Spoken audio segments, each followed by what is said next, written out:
ఆయుర్వేదకి పుట్టినిల్లు భారతదేశం. ఈనాటికి కూడా హిమాలయాలలో అనేక రకాల మెడిసినల్ ప్లాంట్స్ మానవ ఆరోగ్యాన్ని కాపాడుతున్న విషయం మనం చూస్తూ ఉన్నాం. కరోనా వచ్చినప్పుడు అన్ని దేశాలు బెంబేలెత్తితే కన్నీళ్ళు పెడతా ఉంటే ధైర్యంగా ఉన్న ఏకైక దేశం భారతదేశం.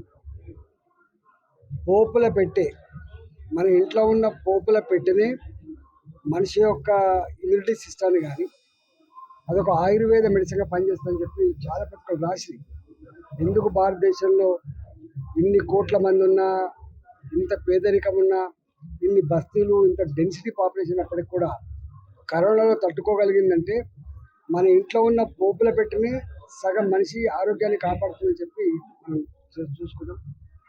లక్షలాది మొక్కలు, లక్షల మొక్కలు,